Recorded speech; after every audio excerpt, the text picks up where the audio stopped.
बात सही है कि ममता ने एक मॉडल दिया है, देश को एक मॉडल दिया है, जनतंत्र में जनतांत्रिक आंदोलन को एक मॉडल दिया है और यह भी उन्होंने बताया है कि केवल नैतिकता के तरीके से या गांधीवादी तरीके से सत्य और अहिंसा और आंदोलन और अनशन वहां के लिए उपयोगी है जो लोग संवेदनशील हों, जो उनकी भावनाओं को समझते हों, इस आंदोलन की प्रक्रिया को समझते हों। अगर कोई अपराधी हमारे सामने बैठा हुआ है, अगर कुर्सी पर वो सत्ता कुर्सी पर, तो उसके लड़ने का तरीका पैटर्न एकदम बदलना होगा और वो क्या होगा मॉडल, उसको ममता बनर्जी ने सामने रखा है। और एक चीज और भी है कि वो जिस तरीके से कैसा लड़ा जाइए, सारे लोग डरते रहे, जेल चले गए, यही क्रांति कर दी कि हम इस्तीफा नहीं देंगे, हम इस्तीफा के साथ हम अपना जेल में रहेंगे, ये करेंगे, तरह तरह का फाइटर हुआ। लेकिन ईडी को हम घेर सकते हैं, ईडी को हम पछाड़ सकते हैं, ईडी को हम पकड़ लेंगे, ईडी को हम गिरफ्तार करेंगे। अगला कदम तो यह भी होना चाहिए था कि अगर तुम नहीं करोगे तो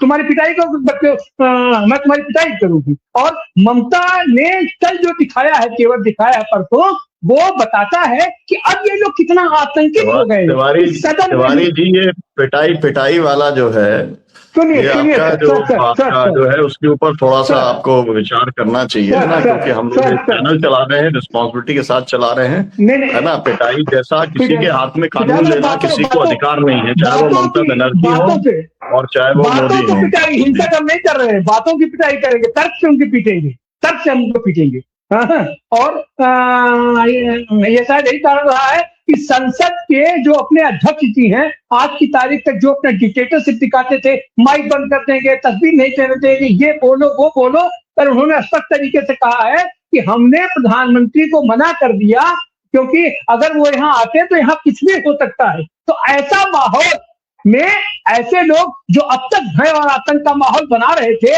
और हम जैसे लोग भी अपने शब्दों पर इतना नियंत्रण करते हैं कि ये सब नहीं होना चाहिए, वो सब नहीं होना चाहिए, वो माहौल ममता ने दिया है और संवैधानिक तरीके से दिया है। इसी संवैधानिक मर्यादा का उन्होंने उल्लंघन नहीं किया है। तो ऐसी हालत में होनी चाहिए और ममता बनर्जी का शुक्रिया अदा करना चाहिए। और हमको लगता है कि पूरे अपोजिशन को और पूरे देश को, पूरे जनता को संवैधानिक दायरे में रहते हुए प्रतिवाद की चरम स्तर पर पहुंच करके हमको इनका प्रतिवाद करना चाहिए। और ममता बनर्जी इस माने में निश्चित रूप से, और बंगाल तो निश्चित रूप से, चाहे जो कहें आपसी लड़ाई होती रहेगी, वहां पर तो सारी पार्टियां लड़ेंगी, अलग अलग लड़ेंगी, सब एक दूसरे की आलोचना भी करेंगे, समालोचना भी करेंगे। और स्वस्थ लोकतंत्र की यही पहचान भी है, ये लोकतंत्र की यही मर्यादा भी है कि सारी पार्टियां लड़े, सब लोग एक दूसरे की आलोचना समालोचना भी करें। और लेकिन लक्ष्य यही होना चाहिए कि हमारा जनता का हित कैसे सधेगा,